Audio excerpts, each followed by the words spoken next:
Assalamualaikum warahmatullahi wabarakatuh. Melanjutkan materi kita mengenai volumetri. Nah, di sini kita fokuskan pada titrimetri. Nah, seperti yang kita ketahui, salah satu metode dalam analisis kimia adalah titrimetri. Nah, dasarnya dari titrimetri adalah pengukuran jumlah reagen yang diketahui konsentrasinya yang digunakan untuk bereaksi dengan anarit atau sampel. Nah, di sini kita gunakan prinsipnya adalah titrasi. Jadi salah satu dari zatnya itu sudah diketahui konsentrasinya, kemudian dilakukan titrasi untuk menentukan konsentrasi zat lain atau zat sampel. Jadi di sini untuk reaksinya sendiri, analit atau sampel nanti bereaksi dengan titran, di mana titrannya ini zat yang digunakan itu sudah diketahui konsentrasinya, kemudian menghasilkan produk. Nah, jadi untuk titrimetri sendiri ada beberapa macam. Nah, yang pertama adalah volumetri. Di sini didasarkan pada pengukuran volume larutan yang diketahui konsentrasinya yang diperlukan untuk bereaksi dengan analit. Nah, kemudian yang kedua juga bisa kita kategorikan ada gravimetri. Di sini pengukuran massa reagen yang digunakan untuk bereaksi dengan analit. Jadi lebih fokus berapa sih massa zat yang digunakan untuk bereaksi dengan sampelnya. Kemudian juga kolometri, ini didasarkan pada pengukuran arus listrik. Nah, kita fokuskan jenis-jenis reaksi pada volumetri, nanti ada beberapa. Nah, pada kesempatan ini kita fokuskan pada reaksi asam basa. Di sini dasarnya adalah penetralan. Jadi untuk reaksi asam basa sendiri kita ketahui bahwa reaksi antara asam ditambah dengan basa itu akan menghasilkan garam plus air. Nah, jadi untuk mereaksikannya gampang saja. Misalnya ada suatu reaksi senyawa asam, kita reaksikan dengan basa. Misalnya untuk menentukan konsentrasi dengan HCl digunakan titran, yaitu NaOH yang sudah diketahui konsentrasinya. Kemudian reaksinya seperti apa? Nah, ingat reaksi antara asam dengan basa selalu menghasilkan garam plus air. Jadi di sini kita pisahkan dulu untuk airnya. Air itu kan H2O ya, dia tersusun dari ion H+ dan OH-, berarti untuk sisanya adalah tinggal Na+ dan Cl-.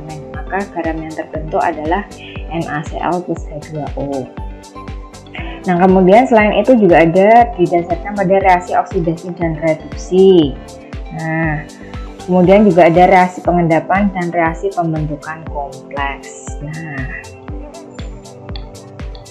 oke, kemudian ada beberapa istilah dalam titrimetri. Yang pertama adalah biasanya kita gunakan larutan standar atau titran standar. Nah, ini adalah larutan yang sudah diketahui konsentrasinya.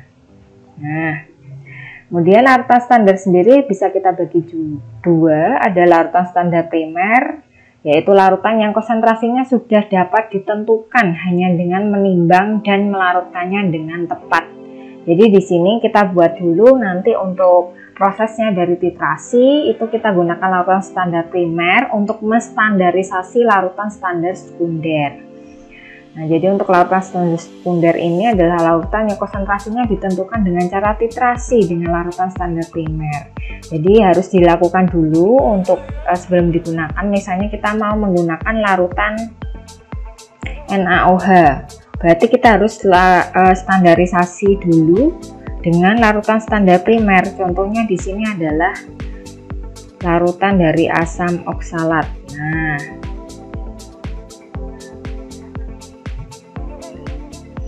jadi sebelum kita gunakan untuk larutan NaOH-nya itu kita standarisasi, kita gabungkan dulu dengan larutan standar primer. Kemudian untuk penentuan titik akhir titrasi. Nah, ini kita lihat pada titrasi asam basa, misalnya kita mau menganalisis berapa sih kadar asam cuka pada cuka botol yang terdapat pada pasaran. Maka di sini kita masukkan pada bulet ini larutan NaOH-nya. Jadi kita masukkan untuk titrannya sendiri adalah NaOH. Kemudian di sini yang mau kita tentukan, misalnya kita mau menentukan berapa sih kadar asam cuka. Nah, ini bisa menggunakan larutan asam cuka. Nah, jadi nanti dari reaksi tersebut, ini sebelum kita gunakan, ini sebelum dititrasi itu kita teteskan dulu indikator asam basa. Misalnya kita menggunakan indikator fenolftalin. Nah, nanti kita perhatikan perubahan warna yang terjadi. Nah, pada indikator fenolftalin itu kan dia perubahan untuk trayeknya sendiri, untuk indikator PP ya, itu dari 8 sampai dengan 10. Dari tidak berwarna, ya untuk 8 sampai dengan berwarna, ini perubahan warnanya menjadi merah. Maka nanti kita perhatikan di sini setiap tetes demi tetes sambil kita gojakkan untuk Erlenmeyernya itu, kemudian kita amati perubahan warna yang terjadi. Maka nanti akan timbul perubahan warna larutannya berubah dari jernih menjadi atau tidak berwarna menjadi pink-pink kemerahan. Nah, titrasi dihentikan pada saat warnanya itu sudah tidak bisa kembali lagi menjadi tidak berwarna. Jadi kalau misalnya kita gojakkan masih berubah warna, misalnya sudah berubah pink tapi kok masih ketika digojakkan terus masih berubah warna menjadi tidak berwarna, maka kita teteskan kembali untuk NaOH-nya sampai warna larutannya menjadi berwarna pink-pink kemerahan. Nah, di sini ya. Kemudian ini untuk buretnya nanti diperhatikan bagaimana untuk melakukan titrasinya ya. Kita perhatikan. Jadi tangan sebelah kanan itu memegang Erlenmeyernya, nanti sambil kita meneteskan membuka untuk ini keran dari buretnya, kita menggunakan tangan kiri, kemudian tetes per tetes sambil kita gojakkan Erlenmeyernya menggunakan tangan sebelah kanan. Jadi seperti ini ya. Oke, kemudian ini kita lihat ini pada bagian sebelah kiri ini berarti untuk titranya ini belum cukup untuk menetralkan zatnya yang ada pada labu Erlenmeyer. Kemudian ini tercapai titik ekuivalen ketika warnanya berubah menjadi pink-pink kemerahan. Nah, kalau pinknya sudah terlalu tua, itu berarti kita sudah terlalu kebanyakan atau kita sudah melewati titik ini ya, akhir titrasinya. Nah, ini jadi bisa kita perhatikan di sini. Nah, nanti untuk ketika warnanya sudah berubah menjadi kepingan, ini keping-pingan ya, keping merah, keping-pingan merah. Ini selain kita juga bisa menggunakan ini tangan untuk menggoyang-goyangkan labu Erlenmeyernya, kita juga bisa menggunakan stirrer. Nah, nanti untuk titrasinya sendiri kita hentikan ketika warna larutannya sudah berubah menjadi pink-pink kemerahan. Di sini kita perhatikan berapa sih volume dari zat titran yang digunakan. Kita lihat dari meniskus cekung. Nah, ini kita amati berapa sih volumenya. Nah, oke, jadi seperti ini ya untuk nanti titrasinya. Oke, nah ini kita perhatikan berarti ini belum cukup untuk menetralkan. Ini sudah mencapai titik ekuivalen. Jadi yang ini ya. Nah, ini sudah terlalu banyak, apalagi yang ini sudah terlalu banyak ya. Oke. Nah, seperti ini berarti bisa kita amati berapa sih volume zat yang digunakan. Berarti di sini adalah ini 24-nya di sebelah sini ya. 24, kemudian ini sudah mencapai 24,5. Kemudian di sini kita perhatikan ini ada dua dari sini ya, berarti 2 titik ya, berarti ini adalah 24,7 ml.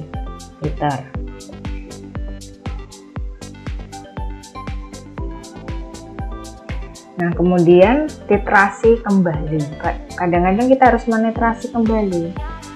Apa sih ini tujuannya? Jika zat A itu ditentukan dengan cara menambahkan zat B berlebih, kemudian kelebihan dari B itu ditentukan dengan cara titrasi kembali dengan zat C atau standar.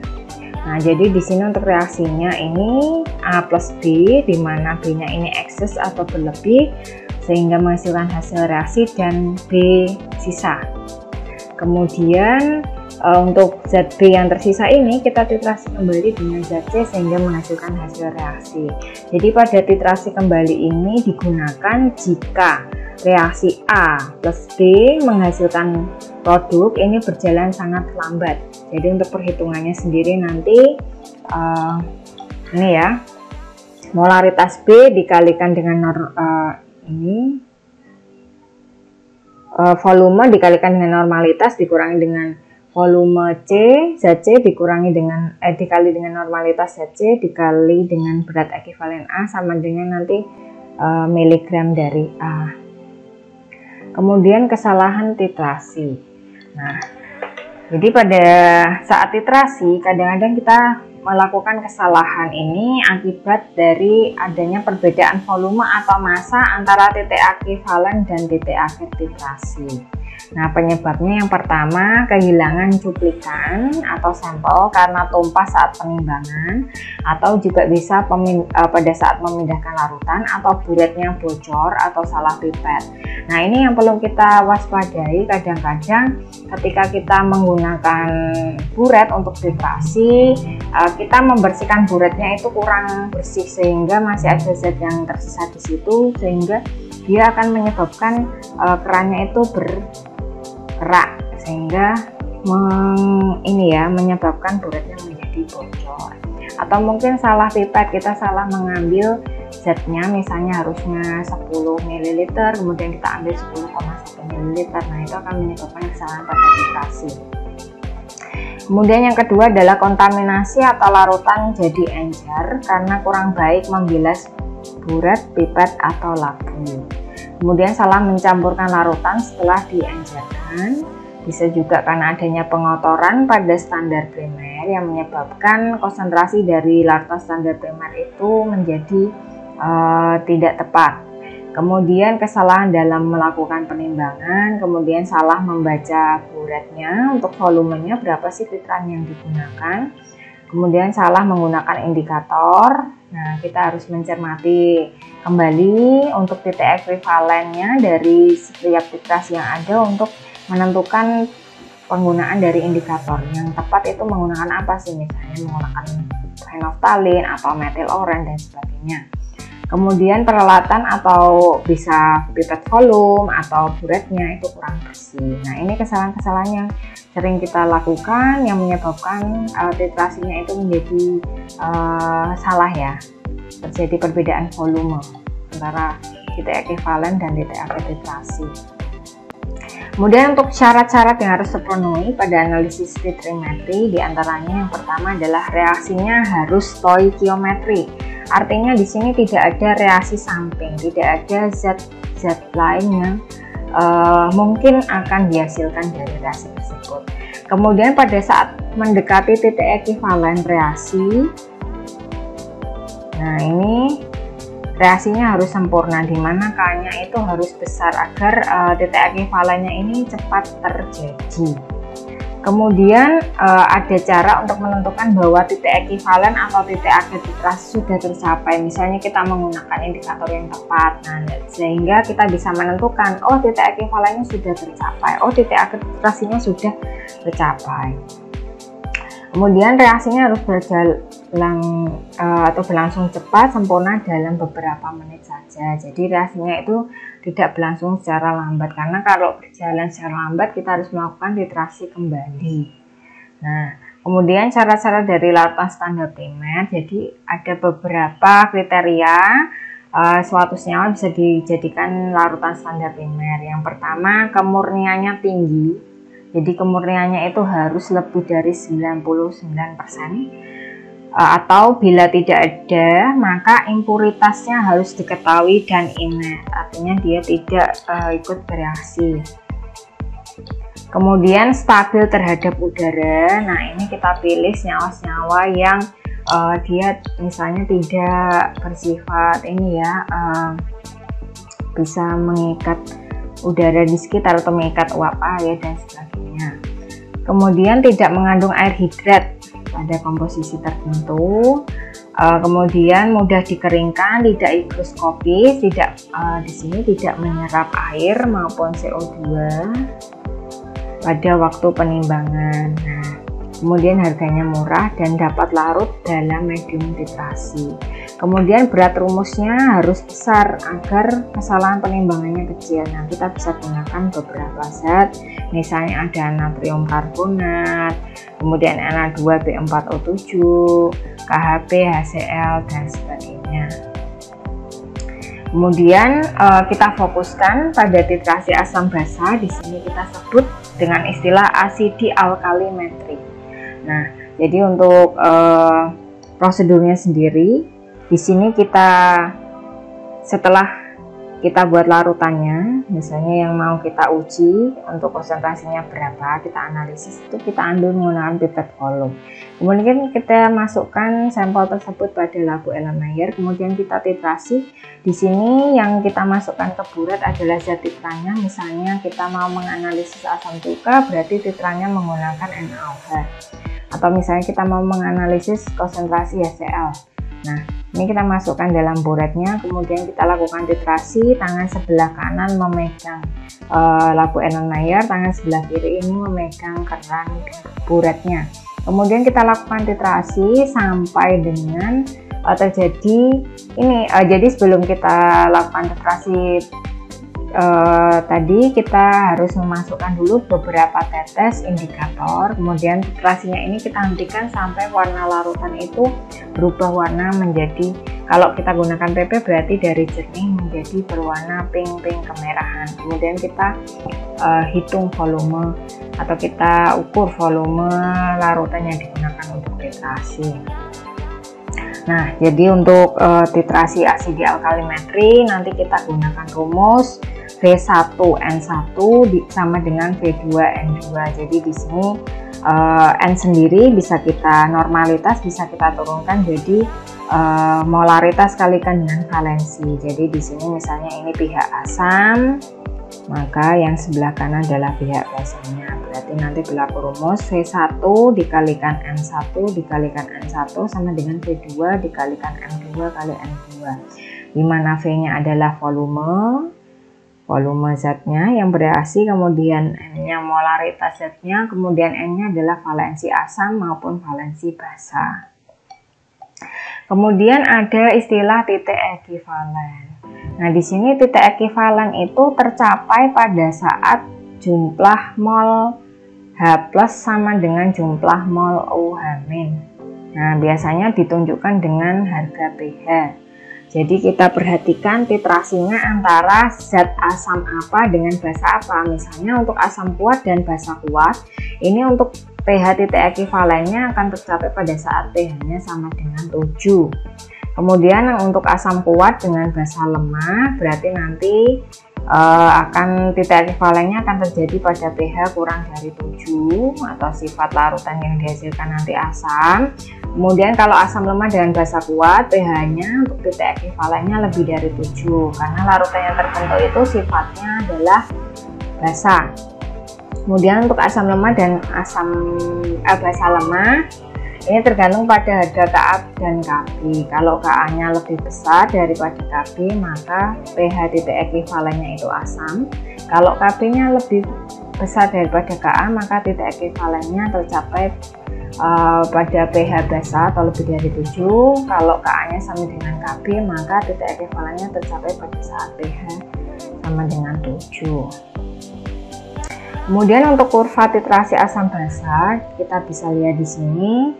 Yang pertama adalah untuk titrasi asam kuat dengan basa kuat. Kita lihat titik ekivalennya tercapai pada saat pH sama dengan 7. Kemudian untuk yang basa kuat di sini dengan asam lemah, pH titik ekivalennya ini pada lebih dari 7.